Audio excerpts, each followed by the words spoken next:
Hello, my name is Carol May Whittick and welcome to Her Conversations, Tools for the Awakening Woman. Her is an acronym for Higher Energetic Resonance. It's the optimal state to embody in order to attract our highest desires. And who is the awakening woman? Well, she's a woman who's seeking a greater possibility in her reality and looking for solutions. She knows being awakened is not a lofty ideal, but a necessity. If she can transform herself, she can change the world. Her Conversations will introduce you to talented women who will speak to your spirituality, sensuality, and soul. They share their stories and explain how they are in service to the world. So let their words and these conversations embolden and inspire you. I was inspired to create Her Conversations in September 2017, and I reached out to the women that I knew to invite them to be interviewed for the series.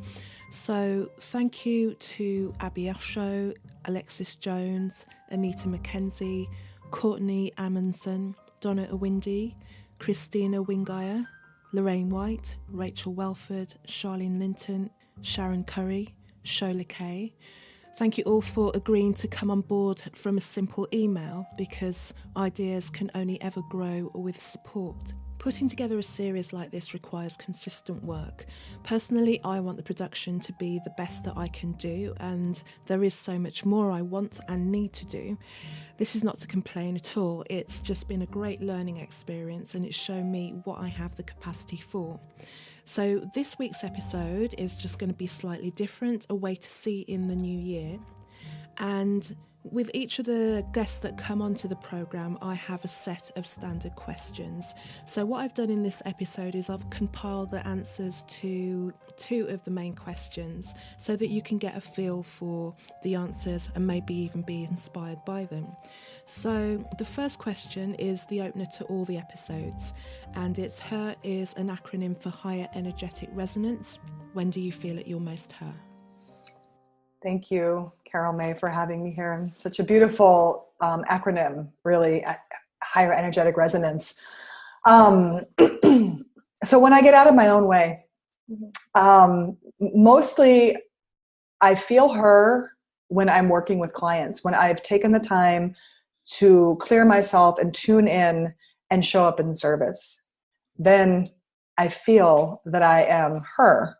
You know, it's not about me. It's about holding a space and showing up and, for the energy that's present in a higher vibrational way without being afraid to work with whatever energy somebody's bringing, because sometimes that energy is darker or harder or more traumatic. And to be able to hold that space to help my clients is one of the ways that I feel that is alive in me. And then really in nature is when I get a lot of, I feel like, tune-ups and connecting to that energy of higher energetic resonance. And that carries me a long way, just being filled by the mother in so many ways in nature is really when I feel very, very connected and all just tuned up and lined up with that. If you'd asked me this question a couple of months ago, I would have said, when my company's doing well and when I've got all the success and everything else. But what I really, really am understanding more and more recently, that the truth of who I am is when I am soft, and when I am kind to myself, and when I am compassionate, not just to everybody else, because I'm really good at doing that, but to me. Mm-hmm. And, even talking about it makes me want to tear up, because it's the least resistant thing in the world to me, to be soft.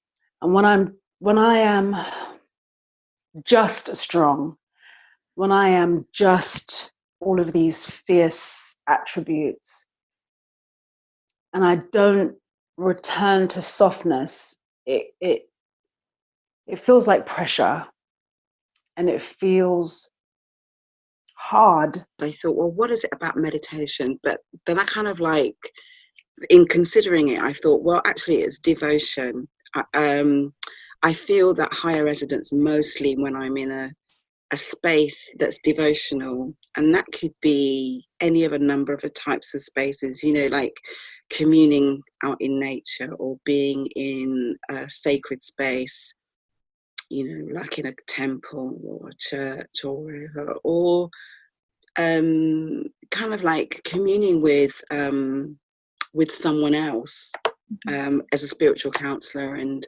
doing that three-way process that is, where spirit is present, and you're kind of like working with that energy to manifest different types of things. So yeah, it's a kind of like devotional state for me, and happens most in my role as an interfaith minister, and also when I'm teaching, and also when I'm getting hugs from my granddaughter.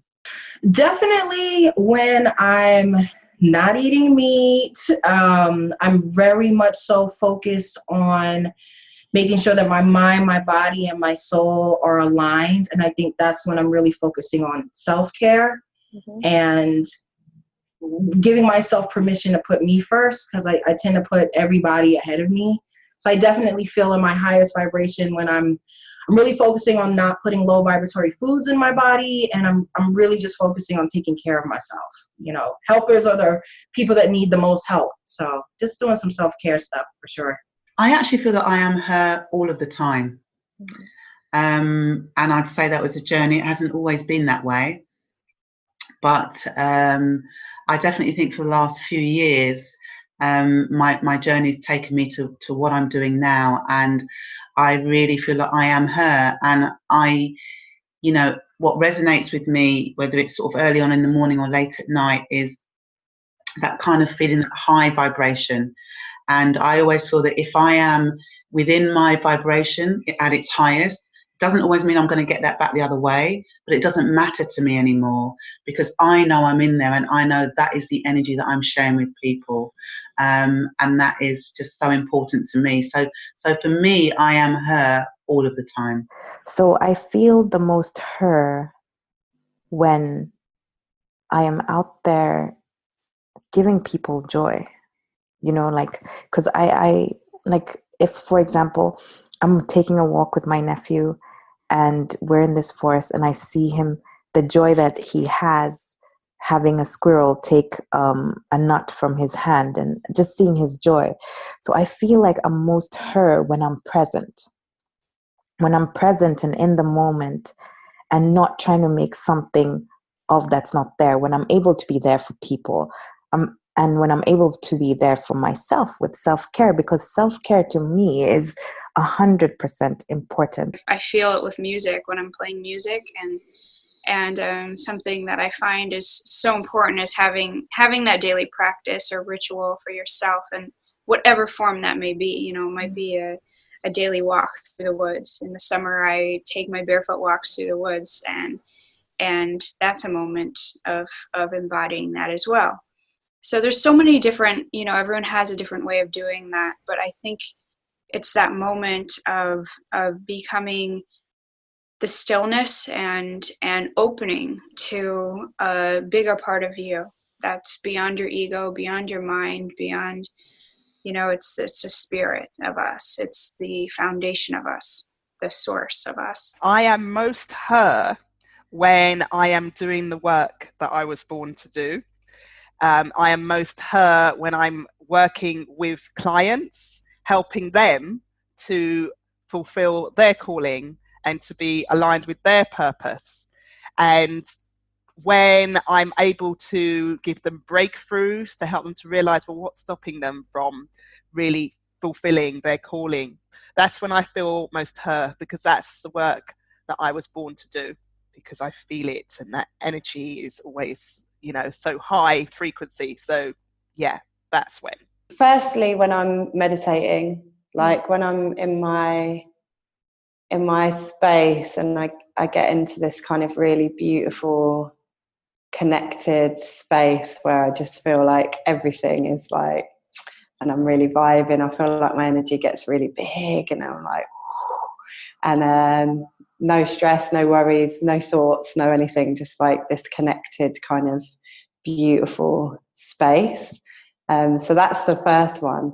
But secondly is like transformation in people that come to my workshops and people that I work with one-to-one. Like, I get such a buzz of watching the aha moments and the penny dropping and people kind of like making positive changes in their own lives and you know, moving forward with things and kind of getting out of their own way. Like, it actually makes me feel like expansive and like stoked for them as well. So yeah, they're the two, I guess, when I'm on my own and when I'm with other people as well. If I've had a good day or if I've had a bad day, the thing that I really love doing is just going for a walk along the sea. I moved down to the coast 5 months ago. I took my own kind of guidance that I give my clients, which is do what's in your heart, do what makes you happy. And I thought, well, what makes me happy is being by the sea. And it does. I just know whatever's happened in the day, if I go for a walk by the sea, by the time I get home, I just feel so much better. As a professional singer, whenever I'm singing, I feel, you know, that I'm sort of resonating highly. I also feel that when I'm speaking, if I can just get away from that voice in the head, you know, what are you saying, Shola? Is this okay? Again, you know, just that freedom of feeling fully myself and just in the moment. Just some really inspiring answers. And I'm wondering if you thought about it for yourself. When do you feel at your most her?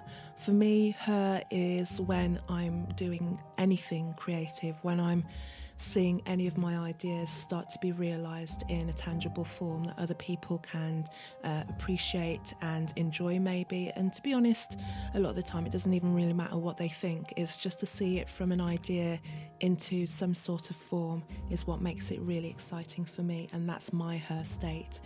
And the second question will also hopefully get you thinking too. And during our lives, we meet so many different people and we engage in so many exchanges. Some of them may be fleeting, while others might develop into long-term and lifelong relationships. But what we can never be sure of is the impact that a casual phrase might have on someone else. It could literally change the course of their lives. So I wanted to find out from each of my guests, what was the best piece of advice another woman has ever given them? Probably a teacher that I worked with for a while, who I also did like personal sessions with. She created a system called depth hypnosis. Her name is Isa Gucciardi. And she's a deeply compassionate, fiercely compassionate woman. And she's also no bullshit, right? So she really helped me. She just gave me good advice about compassion, kind of like a teaching around understanding what true compassion is versus this kind of Tibetan Buddhist idea of idiot compassion, which I don't know if you've heard of that term before, which is that kind of what I was speaking to, of that like merging compassion, where I think she gave an example of like, you know, you're walking along with a kid with an ice cream cone and their ice cream cone falls on the ground and they start to burst into tears. Do you sit on the ground and cry with them? Right?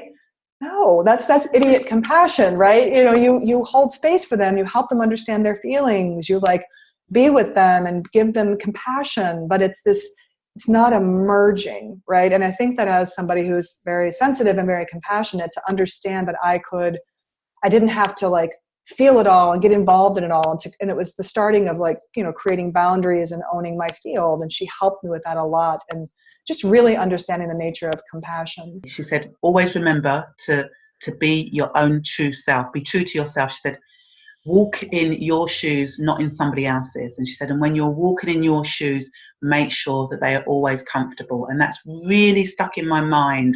And I didn't even really understand what she meant at that time. She was older than me, and I thought, oh yeah, that sounds nice. But as I've got older and I've matured more, and I think about what she was saying to me, it was so true. And I think it was such a poignant thing for her to say it to me at that time, because I was very young and I was struggling, and I had a lot of responsibility on my shoulders. Any advice that's around just being yourself is super powerful, because I think all of us feel pressure to be, not necessarily to be what we're not, but to kind of be performing at a higher level all the time, you know, whether that's we need to be the self that makes more money, or the self that's more attractive to people, or the self that's more assertive, or, you know, who do we have to be? We've always got to be this something which is just a little bit out of reach. And while I think it's important to strive to be the very best that we can be, there's a lot to be said for just accepting, okay, this is me, this is it, you know. And then once you've allowed yourself to kind of have a few deep breaths and accept who and what you are, then you can be in a more kind of a more controlled way, start to think about where you want to go. To not be afraid of stepping into myself, I think. To be powerful, to be bold, especially as women, you know, it's this feeling that you sort of have to be in the background, and if you're anything other than that, you know, it's sort of uncomfortable at times, and it's something that I think we sort of unconsciously know from a very young age, and can't really put a finger on it, but you can feel it. So I think for me, just being surrounded by a lot of women who are stepping into themselves, and they're not afraid to be powerful, and they're not afraid to say what they mean. And I think that's been really important for me, especially in the work that I'm doing. Well, it is basically, is nothing wrong in focusing on yourself. Okay, and you are not responsible for anyone else. Ultimately, only they are responsible for themselves. And actually, by you not being, well, I suppose it's an element, you could call it selfish, but it's not really selfish. By taking responsibility for yourself and in effect putting yourself first, that's a good thing long term, because by putting yourself first, and by that I mean it means by your personal growth, you'll raise your own energy. That will impact on everybody else. And by you focusing on yourself, it's only from when you come from a good place that you can ultimately help other people. My grandmother, I'm gonna clean it up what she said, but she basically said, as a woman, we are the most powerful, and we don't even know it. Men will do anything for certain things that a woman can give. Kingdoms have been warred over for women. And basically what she was telling me is, don't ever forget your power. Don't ever forget, as a woman, your power. As a woman, you should never be homeless. As a woman, you should never be without. As a woman, you should never feel like you can't do something. Not when you can look and witness what men do. Even like it's so funny, even when you look at these rap stars, right? They get all this money to throw on women. But women are so insecure, feeling like, no, I need his attention. They're doing all of this for you. You know, we birth nations. We raise nations. My grandmother pretty much said, like, power of the P. Don't forget. And I don't mean just sex. It's you as a woman. We are very powerful, and we have forgotten. They doing all of this for us, you know? So she said, don't ever feel powerless. If you're a woman, never. Actually, it's my mum, because my mum passed away earlier this year.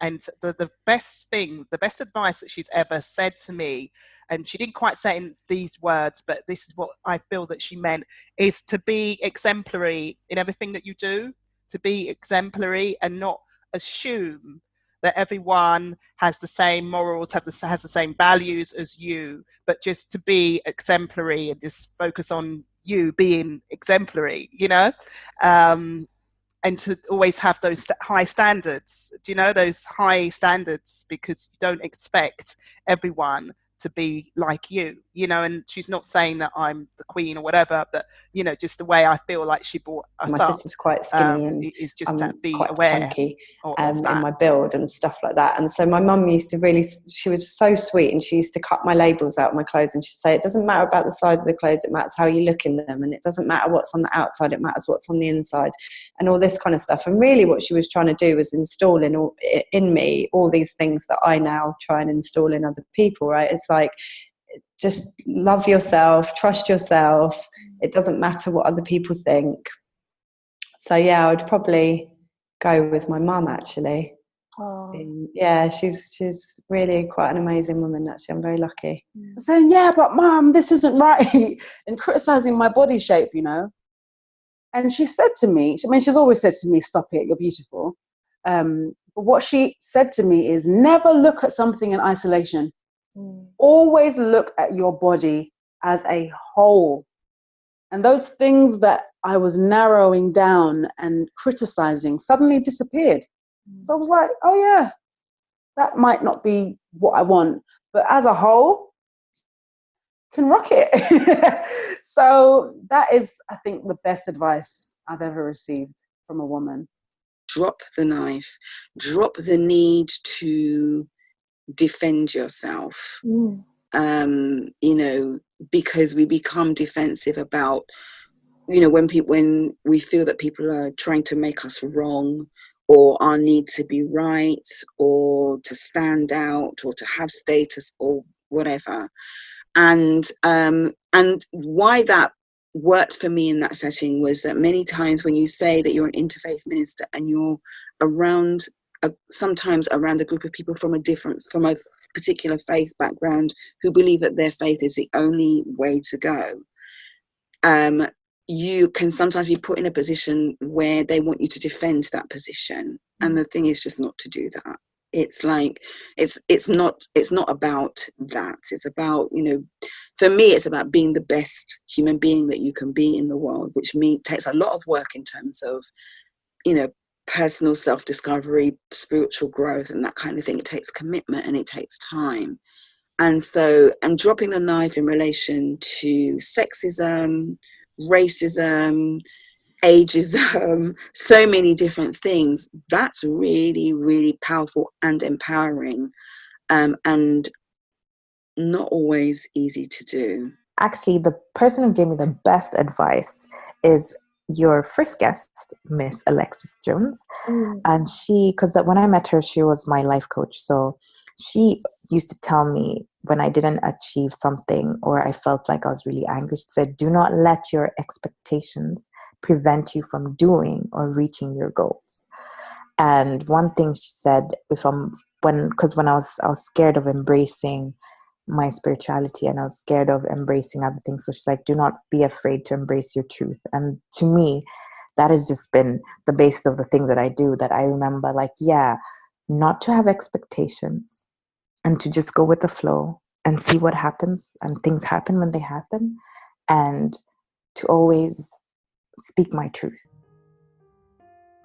Thank you again for listening to Her Conversations, and I'm looking forward to bringing more inspiring, fantastic women to your ears over the course of this new year.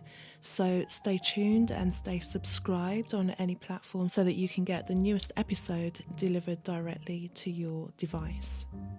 And if you want to stay in contact with me, you can find me on my website, which is Carol May Whittick, CarolMae WHITTICK.com. I think I might have forgotten my own name there as well. And you can find me on Facebook under that name, and on Twitter and on Instagram as Kazmic. That's CAZMICK. So thank you again for seeing me through another episode, and I'll see you and speak to you again soon. Bye-bye.